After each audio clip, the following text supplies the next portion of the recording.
I wanted to make a short workplace drama, the kind of betrayal, tension, revenge, and one very awkward meeting room. You know those type of videos, right? Normally, I would need actors, a script, of course, locations, editing, music, or at least a complicated AI workflow. Now this time, I just typed the idea into Zooclaw. And this was my honest first try using Seedance2. This is what came out. Stunning results, right? Yes, indeed. The story is simple. A junior employee comes up with a great campaign idea. Her manager steals it. Everyone praises him, but during the final presentation, she reveals the original files, the timestamps, and the truth. Now that's very dramatic, isn't it? And very corporate. I hope HR is watching. And honestly, for a first attempt, I was surprised this came from a chat. Now here's the thing, making AI video is exciting. I love it, but the process can get painful fast. Now if you use something like ComfyUI, pickup workflows, or advanced runaway setups, you can get a lot of control. But then you open the workflow and it looks messy, right? Nodes everywhere, image model here, video model here, upscaler, motion settings, prompt boxes, parameters, error, etc., right? And at some point, I'm not even directing a video anymore. I'm debugging a spaceship. Obviously, I don't like that. And I get why people love it. It's powerful, right? But sometimes I don't want to become a technical director.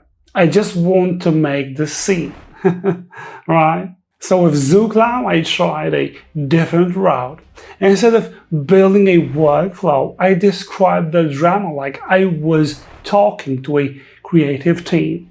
I typed the following: make a short workplace drama about a junior employee whose manager steals her idea, but she exposes him during the final presentation. Then Zooclaw started turning it into a story outline.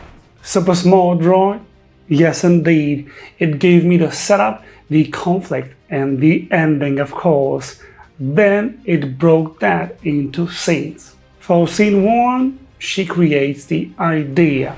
For scene 2, the manager takes the credit. For scene 3, the meeting room reveal. For scene 4, the silent reaction. And then it turned those scenes into storyboard shots. Close-up of her shocked face, manager smiling at the presentation, team watching quietly, final confident close-up.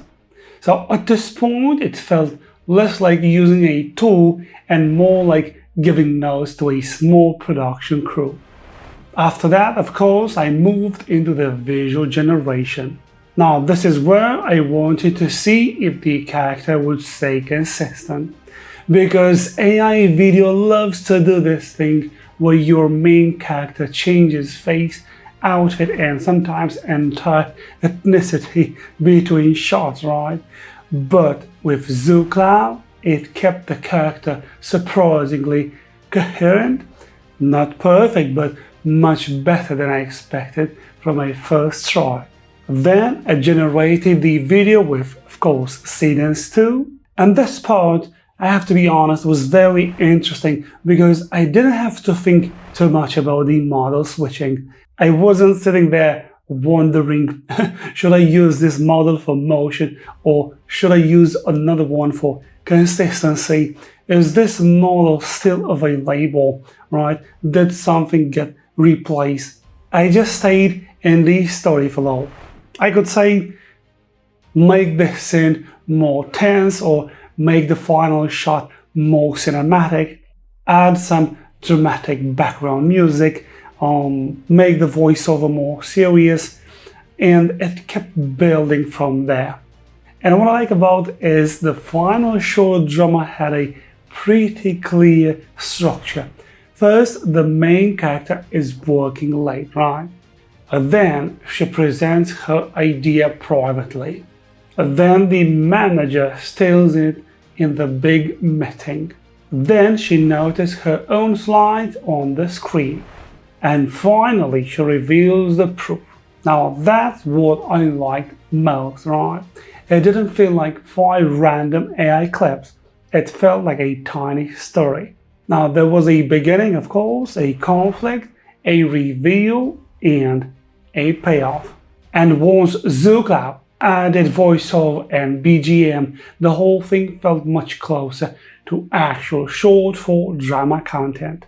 But this is not only useful for dramatic little workplace revenge stories, the same agent can be used for other video formats too. For example, I changed the prompt from workplace drama to create a 30-second cinematic product video for a minimalist desk lamp with soft narration and cozy night lighting.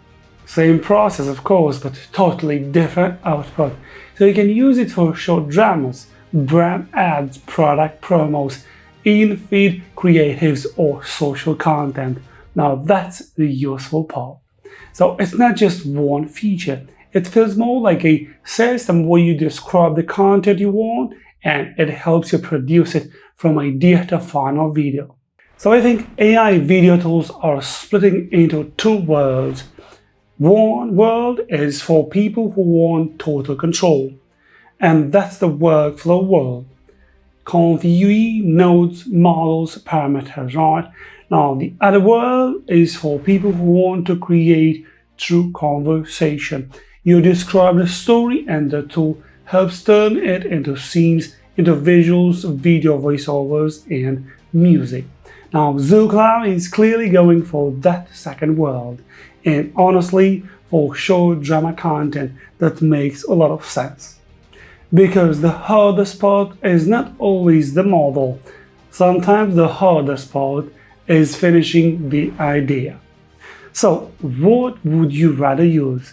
A workflow where you control every detail, or a chat style where your description becomes the video? Tell me in the comments, and if you want to try Zooclaw, use my code from the screen. And don't forget, the first 20 users get 2,000 free credits. You're welcome. Link as well in description. And of course, if you enjoyed the video, drop a like. If you have any questions, drop a comment, of course. And see you guys on my next AI tool recommendation. Peace out.